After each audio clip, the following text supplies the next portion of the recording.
Dylan, good afternoon, man. Hey, Aaron, how are you? Absolutely fantastic. How's everything with you? Good.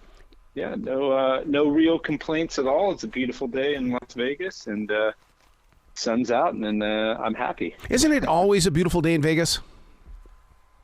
You know what? I think, being from Southern California, especially living on the coast for the last, 10 years, 15 years of my life, I have better weather here in Las Vegas than stereotypical Southern California.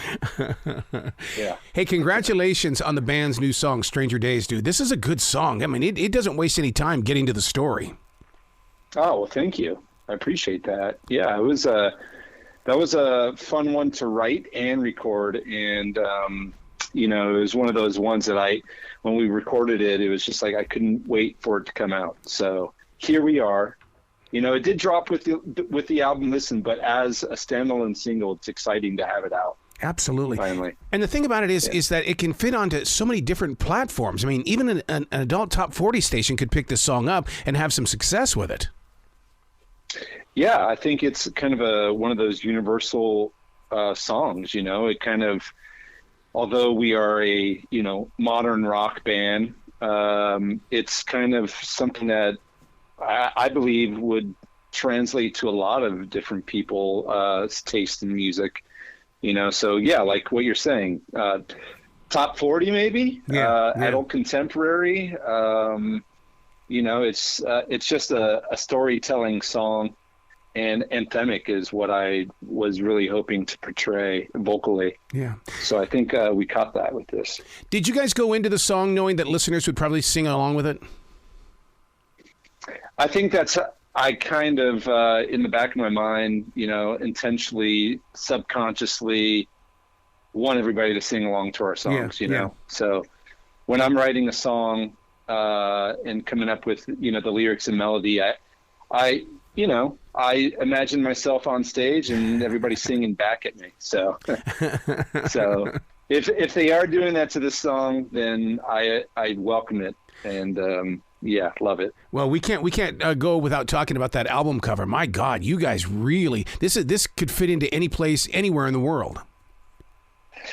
Yeah, well, thank you. That was actually, the cover model was my daughter. Oh, really? And yeah, it is, and it came from the photo shoot from the Breathe session, before we were even close to finishing the album, when it was just kind of debatable what we were going to do with the tracks that we recorded. We only had 3 at the time, and Breathe was our first single that we released as a band, introducing the world to Crushing Wayward. Mm-hmm. So we needed single art for that, album single art for that, and we used my daughter during COVID, and the whole thing with the tape over the mouth. Yeah. And just kind of it kind of just became the branding, of the band. Wow. So we had to roll with it when it came down to the album and titling it Listen. And, the tape over her mouth it was just kind of like spoke for itself. So absolutely, we had to do it. Speaking of that song, Breathe, man, you guys go all out with that bass beat. And then to have that filtered lead vocal, man, good combination. Oh, thank you. Thank you. Got to give a shout out to Mike Gillies, our producer, engineer, and the one who mixed the album. So yeah, I think that's one of my proudest songs for sure. Yeah, when you filter the voice like that, I can't imagine the meeting that you have to have. Hey, everybody, I've got an idea. This is what we're going to do, and then we'll sharpen the vocals a little bit later on. But right now, I think a thinned out voice would be the best. Oh, I just came in with a megaphone and said we're doing this. Did you? No, I'm kidding. I see, man. They've got tools for that, man. You don't have to. Yeah. No, straight analog plug in. We're doing it. Yeah.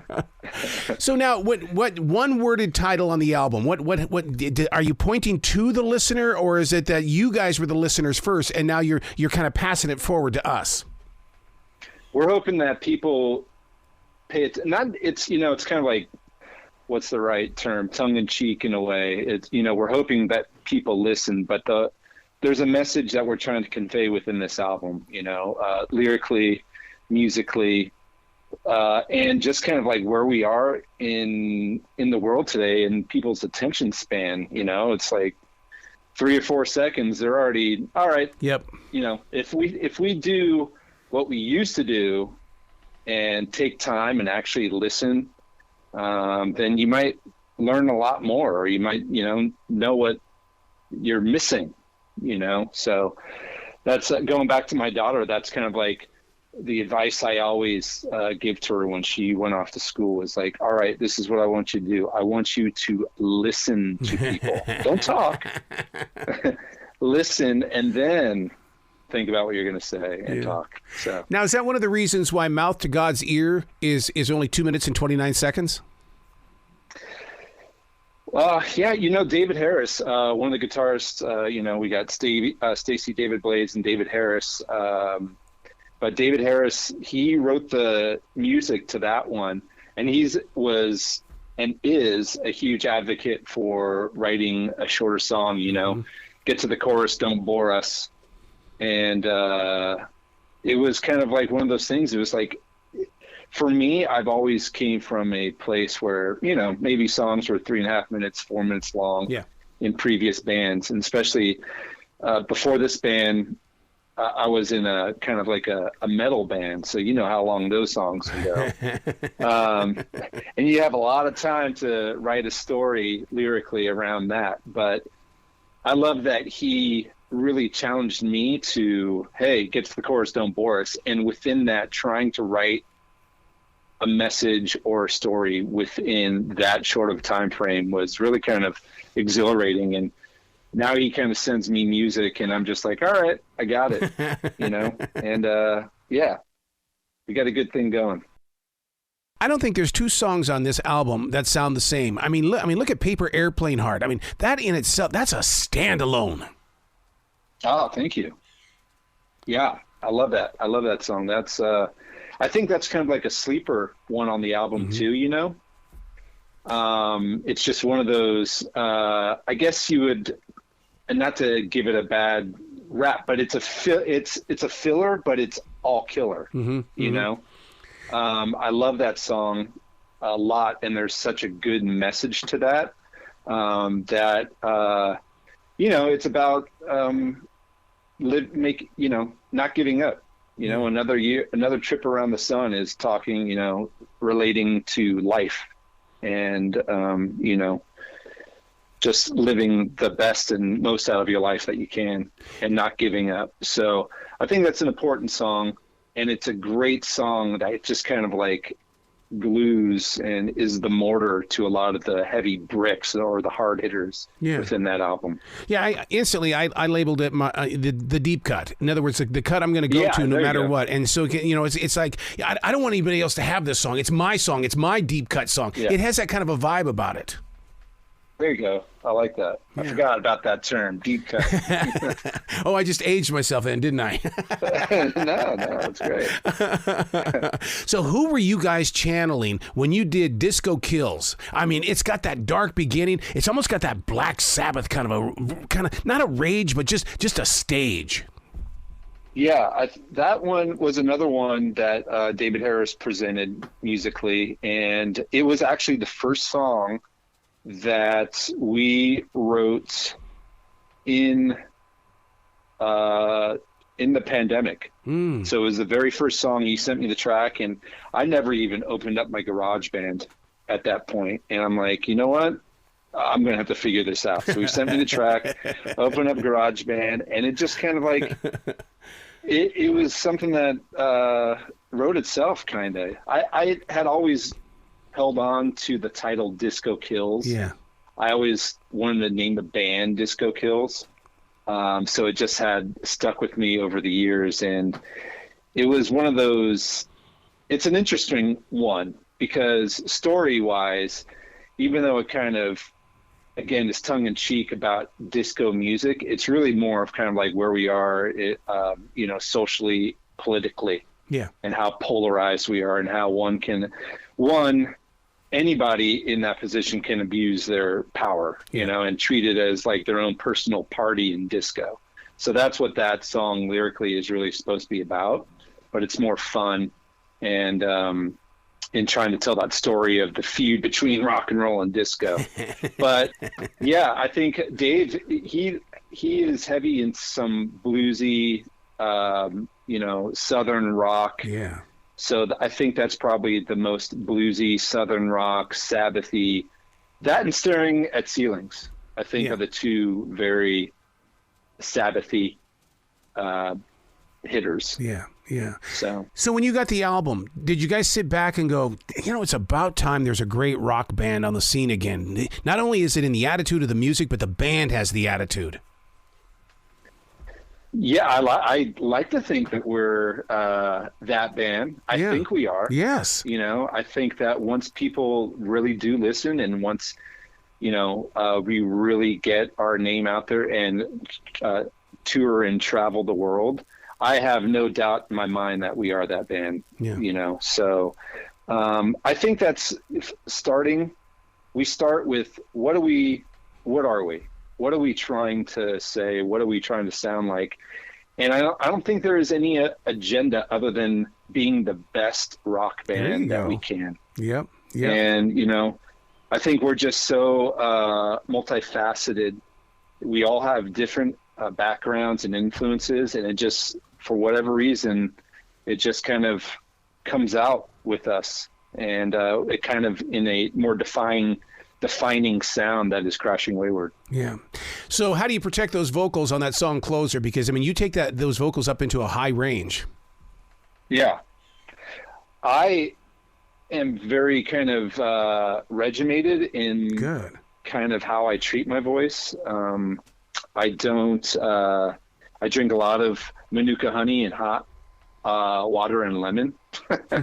So I get as best rest as I can. I try to eat well. I don't drink a lot of alcohol. Yeah. Or smoke. So those are kind of like the daily regimens that I take for, keeping my voice healthy.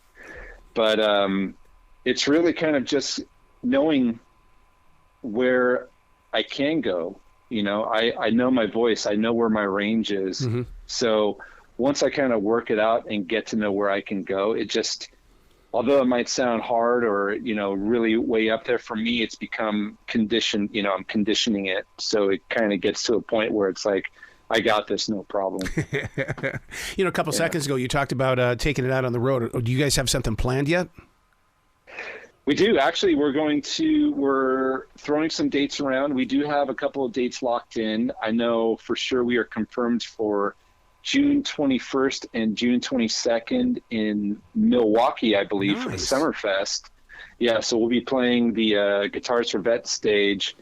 I'm not too sure what exact location that stage is, but, we on that bill is Buck Cherry, Mötley Crüe. Really? And so we're excited about that. And we are working around dates with that, and also doing a more East Coast run, hopefully this summer, or possibly getting over to Asia. So we're talking about that, and a European tour as well. So we're hoping that 2024, we're kind of taking a couple of months off right now, just because we're working on, new songs and kind of getting in the studio again and everything. But once we hit June, it's off and running. That's it, man. That's what it's all about. Where can people go to find out more about the album and to find out more about the band, man, especially when it comes to the merchandise?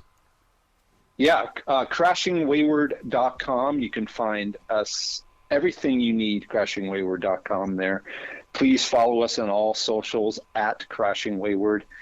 Spotify, if anybody can, follow us there, like and subscribe to our YouTube. It's all there, crashingwayward.com and at Crashing Wayward on all socials. Yeah, and listeners need to understand that when you talk about, follow you, I mean, there are a lot of booking agents out there that say, okay, what you're following, what are your analytics? And that is so important to the band. Right. Yeah, that is, if anything, if there has been any obstacle for us as a band to be fully transparent, it is because of socials, because people take a look at that and are like, well, your engagement is this, or your followers or that. It's like, the truth is,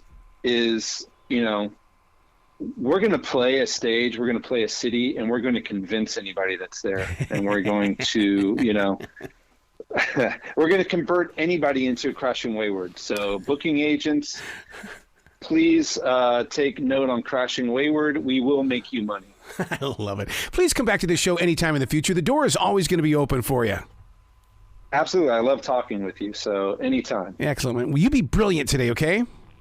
You too, Ira. All right, man.